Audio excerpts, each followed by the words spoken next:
Hello students, मैं Anoop sir. आज हम लोग क्लास 9 यूरोप में समाजवाद और रूस की क्रांति का अंतिम लेक्चर देखेंगे। आज से ये चैप्टर आपका समाप्त हो जाएगा। तो हमने पिछले लेक्चर्स में देखा था कि गृह युद्ध की स्थिति हो गई थी। अब लेनिन के द्वारा रूस में कौन कौन सी चेंजिंग की जाती हैं उनके बारे में देखना है, क्योंकि रूस एक समाजवादी था और वह समाजवादी व्यवस्था को लागू करना चाहता था। इसलिए देखना है समाजवादी समाज का निर्माण लेनिन द्वारा कैसे किया जाता है। दो तीन चीज़ें आपको पहले बता दी गई हैं कि लेनिन ने बैंकों का और इंडस्ट्री उद्योगों का नेशनलाइजेशन या राष्ट्रीयकरण कर रहा था। साथ में ज़मीनों पर खुली छूट प्रदान कर दी थी। सभी ज़मीन को एक प्रकार से सोशल ऑनरशिप घोषित कर दिया था और लोगों को कहा था कि वह अपनी सुविधा के अनुसार ज़मीनों पर कब्जा कर सकते हैं।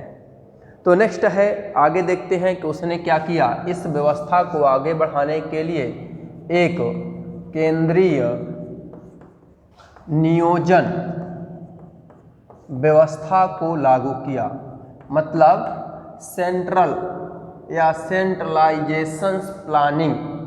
क्या किया? सेंट्रलाइजेशन प्लानिंग सिस्टम को लागू किया। इस सेंट्रलाइज्ड प्लानिंग सिस्टम के तहत उसने पंचवर्षीय योजना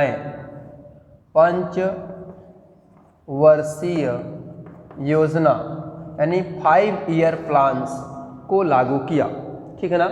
5 ईयर प्लान्स क्या है कि पंचवर्षीय योजना यानी 5 ईयर प्लान्स है, यानी हम लोग एक साथ में 5 ईयर्स का एक प्लान तैयार करेंगे जिसमें किसी एक मुद्दे को लेकर, एक वन गोल्स को लेकर हम अपने योजना को, इस प्लान को कंप्लीट करेंगे और उस 5 ईयर के अंतर्गत उस डेवलपमेंट को, उस विकास को प्राप्त करने का प्रयास करते हैं। तो रूस में दो पंचवर्षीय योजनाएं प्रारंभ में लेनिन के समय चलाई गई, जिसमें पहली पंचवर्षीय योजना 1927 से लेकर 1932 तक चली और दूसरी पंचवर्षीय योजना 1933 से लेकर 1938 तक। 2 5 ईयर प्लान्स। फर्स्ट प्लान 1927 से 1932 तक और सेकेंड 1933 से 1938 तक। ठीक ना। इन दोनों पंचवर्षीय योजनाओं में प्राथमिकता यानी किस उद्देश्य को, किस गोल्स को प्राथमिकता दी गई, तो इंडस्ट्रियल ग्रोथ यानी कि औद्योगिक विकास। इसमें किसको महत्व दिया गया? औद्योगिक विकास या इंडस्ट्रियल ग्रोथ। एक चीज़ और यहाँ से समझते चलिए कि भारत जब स्वतंत्र हुआ था तो भारत में भी विकास को तीव्र गति देने के लिए भारत ने भी इस पंचवर्षीय योजना के प्लान को स्वीकार किया था। तो कभी पूछा जाए कि पंचवर्षीय योजनाओं को भारत ने किस कंट्री से, किस देश से एक्सेप्ट किया था, तो रूस से एक्सेप्ट किया था। रूस में पहली बार पंचवर्षीय योजना यानी 5 ईयर प्लान संचालित किए गए थे। तो अब इसमें कहें कि इस समाजवाद से प्रेरित कौन थे, तो पंडित जवाहरलाल नेहरू थे। ठीक है ना, जिन्होंने पंचवर्षीय योजना के माध्यम से भारत को डेवलप करने का कार्य किया था और भारत में लगातार 12 पंचवर्षीय योजनाएं चली थी। अब जब एनडीए की गवर्नमेंट्स आ गई तो यहाँ से पंचवर्षीय योजनाएं बंद हो गई, अन्यथा 12 पंचवर्षीय योजनाएं भारत में चली थी। तो उसी प्रकार से रसिया में 2 पंचवर्षीय योजना यानी 2 5 ईयर प्लान्स चले और दोनों में इंडस्ट्रियल ग्रोथ को इम्पोर्टेंस दिया गया, यानी औद्योगिक विकास को महत्व दिया गया। और औद्योगिक विकास सुचारू रूप से हो, इसके लिए क्या किया गया कि लेनिन ने जो वस्तुएं हैं, जरूरी वस्तुएं हैं, खाद्यान्न आदि, इन जरूरी वस्तुओं की जो कीमत है उन कीमत को स्थिर कर दिया था, या कह दें एक गवर्नमेंट द्वारा, सरकार द्वारा वस्तुओं की कीमत को फिक्स कर दिया गया था, तय कर दिया गया था, यानी the government fix all price. Okay, सभी वस्तुओं के जो प्राइस हैं वो गवर्नमेंट ने क्या कर दिया? फिक्स कर दिया। हम देखते हैं इस पंचवर्षीय योजना में इंडस्ट्रियल ग्रोथ को इम्पोर्टेंस दी गई तो क्या परिणाम हुआ। तो इस पंचवर्षीय योजना के तहत इंडस्ट्रियल ग्रोथ बहुत तेज़ी से हुआ। अगर हम 1927 से 1933 तक की बात करें या 32-33 तक बात करें तो मुख्यतः आयल का मतलब है कि तेल, पेट्रोल, ठीक है ना, कोल मतलब कोयला और स्टील, इन क्षेत्रों की जो इंडस्ट्रियां थी उनमें कहा जाता है कि ये इंडस्ट्रियां 100% तक ग्रोथ की या 100% तक इन उद्योगों में वृद्धि हुई, ठीक है ना। तो कुल मिला के अगर कहें कि इन 5 ईयर प्लान्स के तहत रसिया में, रूस में जो इंडस्ट्रियां थी वो बहुत तेज़ी से डेवलप्ड हुई या इंडस्ट्रियलाइजेशन बहुत तेज़ी से शुरू हुआ। नई नई इंडस्ट्रीज सिटी बसनी शुरू हो गई या कहें कि फैक्ट्री सिटियों को बसाया गया। उन फैक्ट्री सिटी पर मज़दूरों को ले जाकर सेपरेट किया गया या उन्हें बसाया गया और अनेक फैक्ट्री सिटीज़ तैयार करके नई नई इंडस्ट्रियाँ डेवलप्ड की गई। अब आगे थोड़ी सी समस्या देखते हैं। इस तीव्र इंडस्ट्रियलाइजेशन के दौर में जो तेज़ी से इंडस्ट्रियलाइजेशन को बढ़ाया गया तो उसके कारण कुछ कमियां हुई।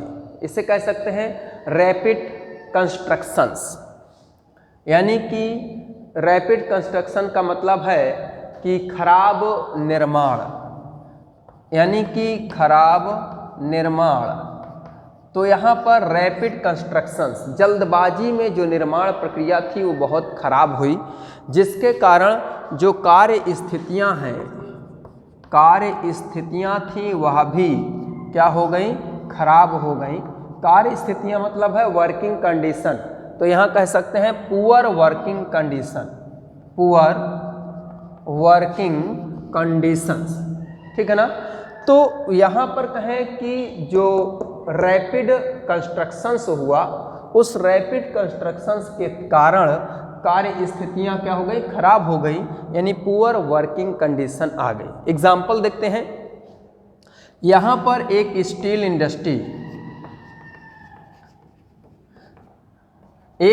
इंडस्ट्री स्थापित की गई जो 3 ईयर में कंप्लीट हो गई, यानी 3 साल में बनकर चलने के लिए कंप्लीट हो गई।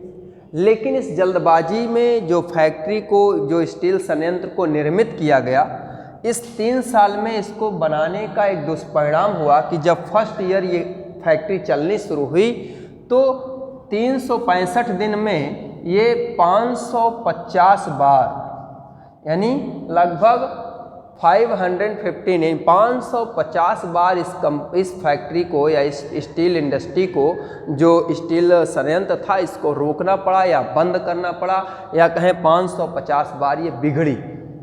दूसरा, खराब कार्यस्थितियों के बारे में बात करेंगे तो खराब कार्यस्थितियाँ क्या थी कि इंडस्ट्री बसा दी गई, सिटी फैक्ट्री बसा दी गई, लेकिन वहाँ जो वर्कर्स के लिए ज़रूरी सुविधाएं हैं वह सुविधाएं नहीं दी जा सकी।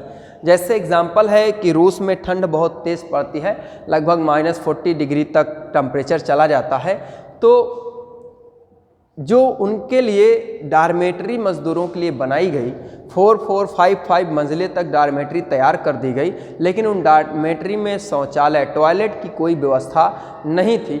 इस ठंड रात में 40 डिग्री टेम्परेचर पर भी मज़दूर को 4th फ्लोर से लेकर नीचे ग्राउंड पर टॉयलेट आदि के लिए आना पड़ता था। तो इस प्रकार से कहें कि जो जल्दबाजी में इंडस्ट्रियलाइजेशन किया गया उसके कारण जो है वर्किंग कंडीशन जो है वो बहुत पुअर हो गई थी या बहुत ख़राब हो चुकी थी। ओके, तो हम लोग आगे चलते हैं। अब लेनिन के बाद स्टालिन का समय आता है। तो लेनिन के द्वारा एक ऐसा कार्य किया जाता है जिसके कारण स्टालिन के आते आते या लेनिन के अंत तक या इस पंचवर्षीय योजना तक स्थिति बहुत खराब हो जाती है। वह होता है कि प्राइज़ों का रेट, जो प्राइस है, वह जो गुड्स हैं उनके प्राइस को फिक्स कर देना। ओके, अब देखते हैं इस प्राइस को फिक्स करने की क्या समस्या होती है।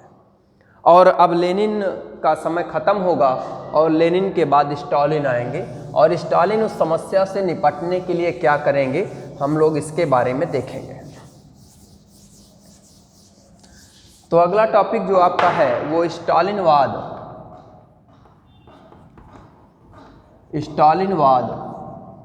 व सामूहिकीकरण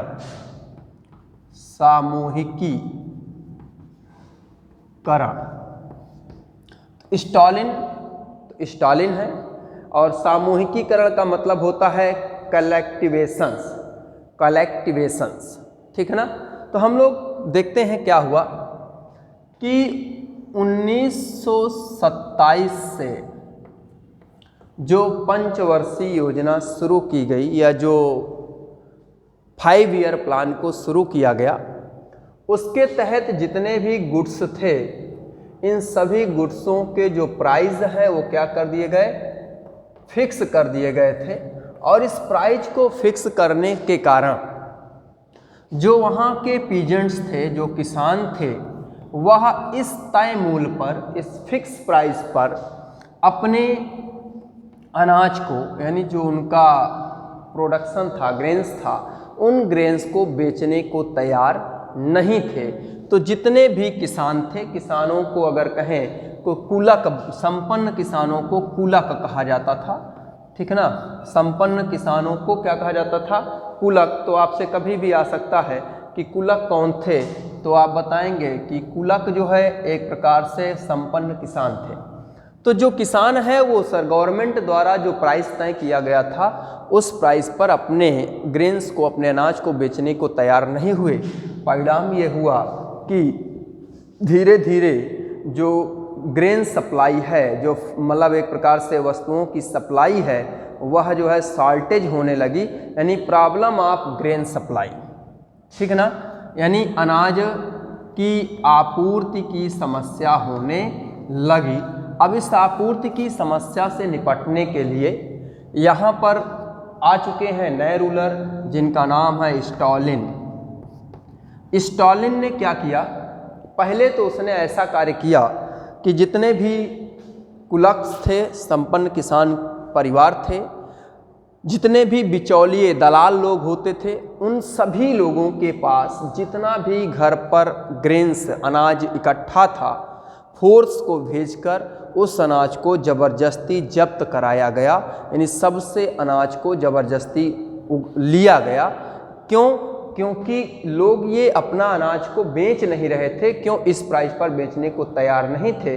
तो स्टालिन ने आदेश दिया और ज़बरदस्ती उसने कहा कि ये जो कुलक और दलाल लोग हैं ये मिलकर वस्तुओं के प्राइस को बढ़ाना चाहते हैं। इस आधार पर उसने क्या किया कि इनके विरुद्ध अभियान चलाया और इन कुलकों के और जो मतलब ट्रेडर्स हैं, व्यापारी हैं, उन सभी के पास जो भी अनाज इकट्ठा था उस अनाज को ज़बरदस्ती इसने वसूल लिया या उठवा लाए और उस प्राइस पर उनको मूल्य दे दिया गया। परिणाम क्या हुआ कि जितने कुलक थे, किसान थे, नेक्स्ट के ईयरों में ये अब अनाज के प्रोडक्शन को ही करना, उत्पादन करना ही बंद कर दिए। क्यों? क्योंकि स्टालिन ने ज़बरदस्ती इन लोगों के घर से अनाज उठवा लिया। तो अगले वर्षों में इन कुलक्स, इन किसानों ने प्रोडक्शन करना, ग्रेन्स प्रोडक्शन ही बंद कर दिए। तो अब अनाज की और अधिक आपूर्ति की समस्या आ गई या और अधिक सप्लाई की समस्या आ गई। अब इस समस्या के निपटने के लिए स्टालिन ने एक नई योजना बनाई और वो था सामूहिकीकरण या कलेक्टिवेशंस।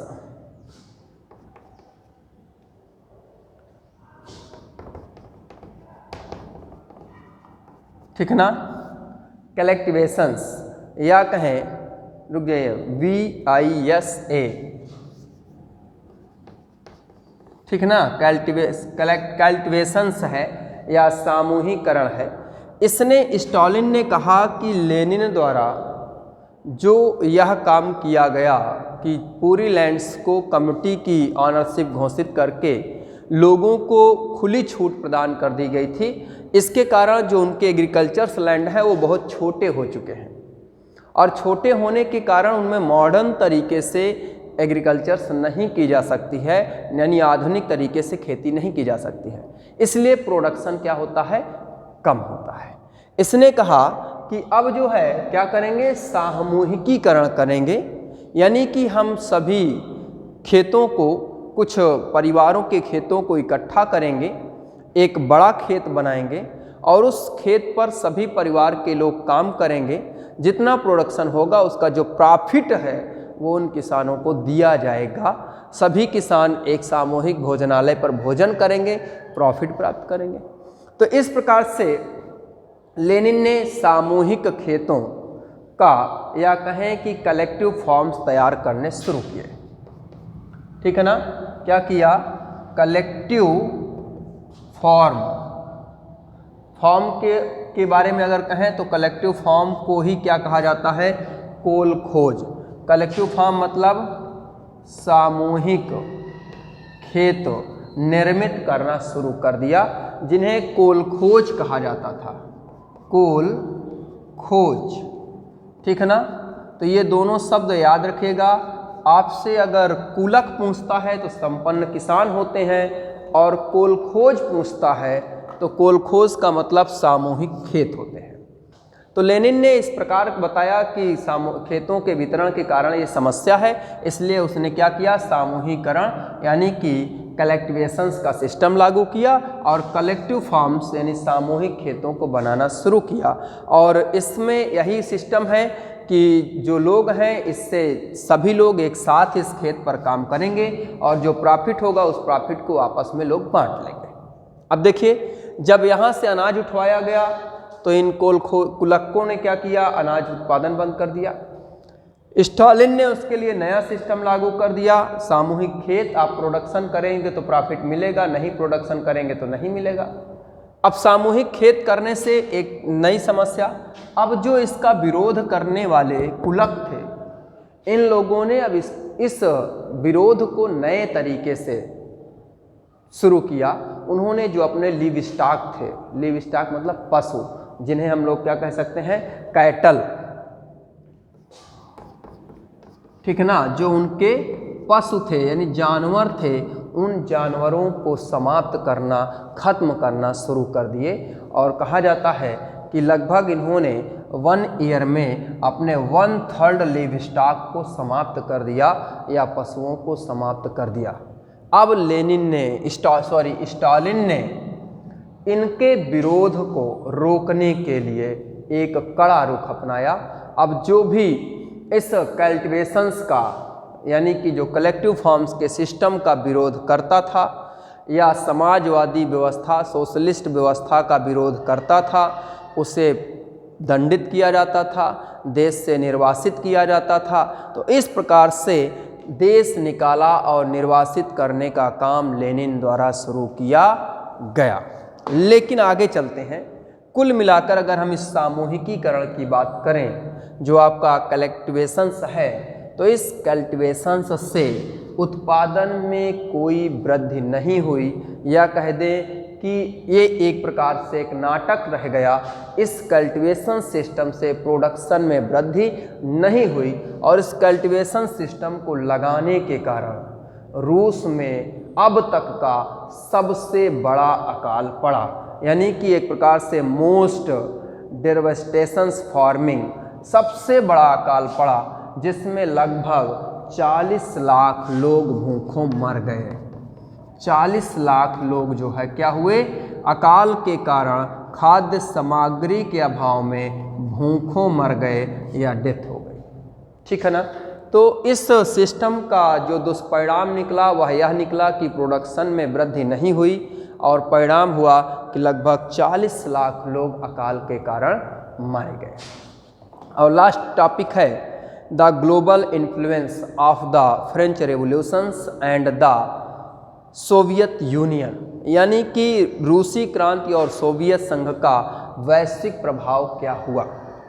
तो अगर वैश्विक प्रभाव की बात करें, यानी कि ग्लोबल इन्फ्लुएंस की बात करें, तो वैश्विक प्रभाव अगर देखें तो जो रशियन कोई भी रिवोल्यूशंस होता है, कोई भी क्रांति होती है, उसका एक ड्रीम होता है।